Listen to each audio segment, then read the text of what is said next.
今次我嚟到澳門住咗間性價比好高嘅海景房，去咗氹仔街市同埋米芝蓮老字號食咗唔同嘅美食，仲去埋萬豪酒店食咗餐超抵嘅自助餐。希望大家鍾意我嘅影片，睇到最尾訂閱我嘅 channel 啊！Hello， 大家好，我係美斯。我今次係經港珠澳口岸過嚟。今晚 book 嘅酒店就喺銀河酒店嘅隔離，坐銀河酒店免費嘅穿梭巴士，10分鐘左右就到咗，真係好方便啊！跟住行呢個方向，過咗天橋，行7至8分鐘就係我今次 book 嘅英倫遊艇會酒店。而家去攞咗房先，攞咗房，晏啲先同大家做酒店開箱。酒店原來有免費嘅車可以去官也街。官也街隔離就係啱啱翻新咗嘅氹仔街市，而家1樓係有好多唔同特色嘅美食。聽講呢度新開咗一間叫 Truckle 嘅雞蛋仔專門店，佢哋新出咗好多唔同特別嘅口味。店員就推介我哋食葡撻味同埋咖喱魚蛋味雙拼，係葡撻味啊！你就睇到啦，佢有個葡撻嗰個蛋喺裏邊嘅。咁啊，等我試下先。脆佢就喺呢啲位，呢啲邊位。呢度係唔係咁硬脆嘅，但係都係好食嘅，因為佢唔係好甜。咁啊，大家可以不妨試下啦。呢個咖喱魚蛋味。啊，佢係幾得意嘅，因為佢鹹甜咁啊，咖喱有少少鹹味，加呢個雞蛋仔，甜地鹹甜交雜咧，係幾得意嘅。係啊，可以不妨試下，我又覺得幾好喎，幾有特色喎。如果2種口味俾我揀，我會鍾意咖喱魚蛋味。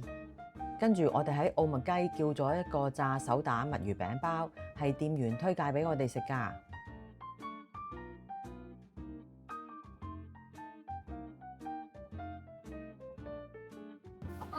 首先咧，我覺得佢個豬仔包就係幾好食嘅。佢紮實得嚟咧，佢唔硬嘅，好鬆軟嘅，呢個係好食啦。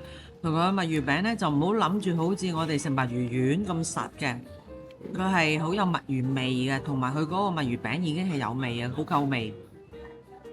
呢個幾好食喎。墨魚餅炸得好鬆脆，加咗少少嘅千島醬啊，我覺得加埋啊好好食啊！我都推薦大家過嚟食呢個包啊！我哋仲叫咗杯檸檬薏米去濕茶，飲落咧唔係好甜，同埋好有去濕茶嘅味。呢個都幾好飲啊！佢熱得嚟，佢唔係好熱嘅，暖暖地，因為佢都係裝喺個膠樽度。呢度都有好多唔同嘅嘢食啊，例如主食啊、甜品、龍鬚糖都有啊。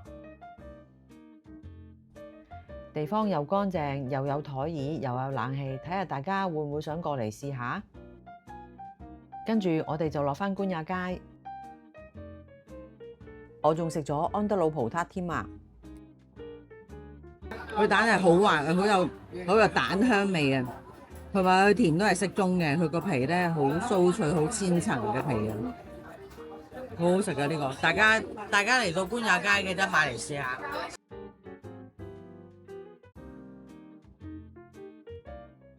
跟住我哋就過咗舊澳門呢邊，喺沙梨頭有幾十年歷史嘅陸記粥麵，佢哋仲連續10幾年啊攞咗米芝蓮嘅推介㗎。嚟到陸記就梗係要叫滷水雞腳，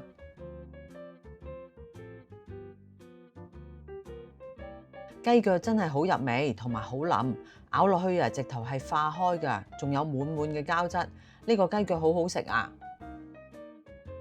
呢碟蝦子竹升麵真係落咗勁多蝦子啊，而且個麵咧係好彈牙，仲撈埋豬油一齊食啊！成碟麵真係好香啊！炸鯪魚球好特別，老闆首創係外層加咗米通嘅，所以咬落去係超級酥脆㗎。魚肉好彈牙，加埋蜆芥醬真係好惹味啊！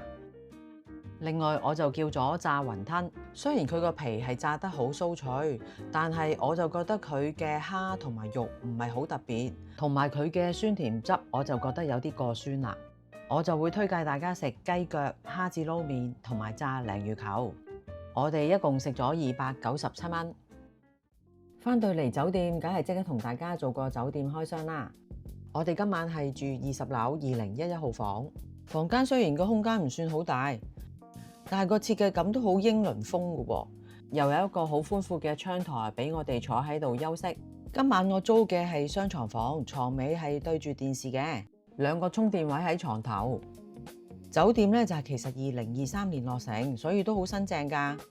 我哋過嚟呢邊洗手間睇下，入到嚟就覺得佢好乾淨，淋浴間嘅用品都齊備，座廁係用智能廁板㗎，一次性嘅用品都有齊。掛衫嘅地方就喺門口嘅側邊，一次性嘅拖鞋就梗係唔少得啦。茶水間嘅用品齊全，仲有埋雪櫃添啊！酒店預備咗有2支蒸餾水，呢度都有預備埋夾萬㗎。而家補埋日頭嘅景觀俾大家睇下，呢度嘅海景景觀好開揚，望出去嘅景觀好舒服。如果有時間可以坐喺度休息下，個感覺都好放鬆啊！我訂呢一間房係特色豪華海景雙床房。我訂嘅時候係570蚊左右。如果大家想食早餐，可以喺1樓中餐廳飲早茶。西式早餐可以喺隔離同一集團嘅酒店食自助早餐，每位係70蚊。睇下大家又想唔想過嚟住一啲性價比高嘅精品酒店？今日我 book 咗 JW 萬豪酒店嘅名廚都會食自助午餐。行返過嚟銀河酒店呢一邊嘅鑽石大堂，行幾分鐘就到㗎喇。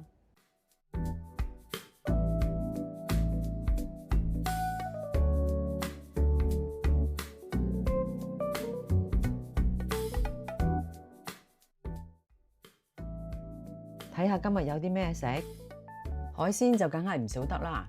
有幾款熟嘅海鮮，有青口、蝦、沙白同埋海螺。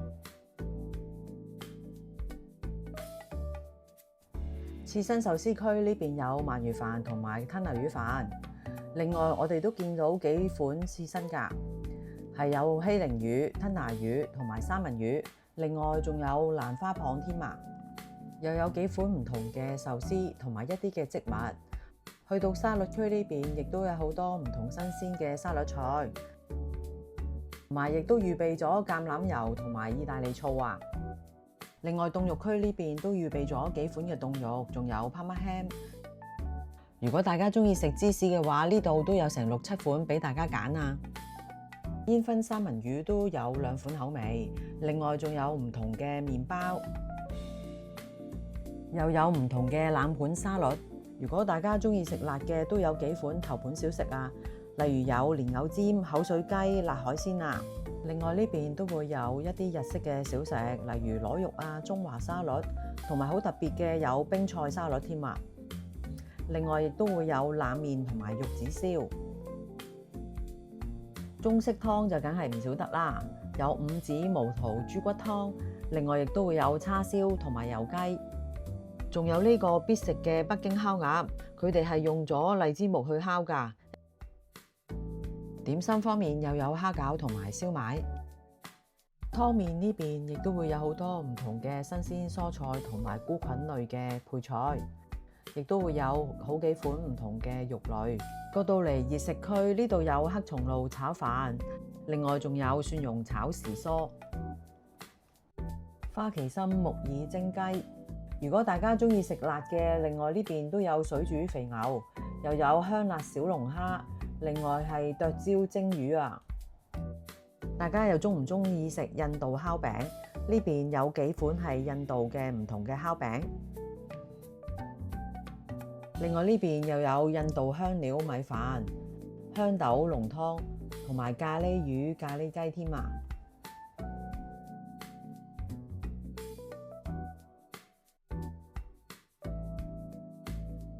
跟住再過嚟呢邊，亦都會有炒雜菇、番茄意粉同埋2款唔同口味嘅披薩。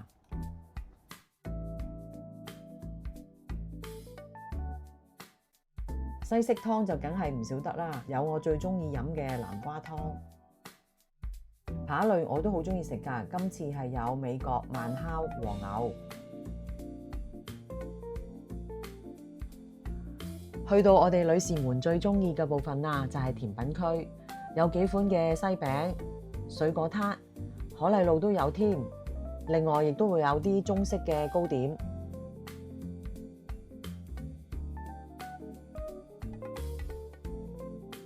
又有唔同嘅烤焗甜品撻類，連千層蛋撻都有。有雲呢拿同埋朱古力口味嘅軟雪糕，又有中式嘅紅豆沙糖水，有6款唔同嘅水果。飲品方面，佢最特別嘅呢度就係酒店嘅職員同我哋即刻沖嘅咖啡，連港式奶茶、仙草奶茶、朱古力奶都有。另外亦都會有中西式嘅唔同茶類，又有幾款唔同嘅果汁同埋汽水。如果大家想飲酒嘅話，亦都可以另外加錢，可以飲啤酒同埋紅白酒啊。我特別推介大家食海鮮刺身冷盤，佢嘅味道都係好新鮮嘅。另外佢嘅荔枝木烤鴨都係好好味㗎。仲有呢件和牛牛扒，大家記得食啊！食到最後一定要留肚食甜品啊！甜品每件都做得好精緻，唔會太甜。記得飲埋專人即沖嘅特色飲品啊！總結呢餐自助餐，我喺 Klook 平台訂嗰陣係2位509蚊，仲有埋張50蚊優惠券扣減，除翻開每人係230蚊，我就覺得真係超值啦！唔單止款式多，最緊要係每樣食物嘅質素都係非常之高。大家又會唔會過嚟澳門食下自助餐啊？記得留言話俾我知。如果大家中意我嘅影片，記得俾個 like 同埋訂閱我嘅 channel，仲要分享埋俾朋友啊！多謝你哋嘅收睇。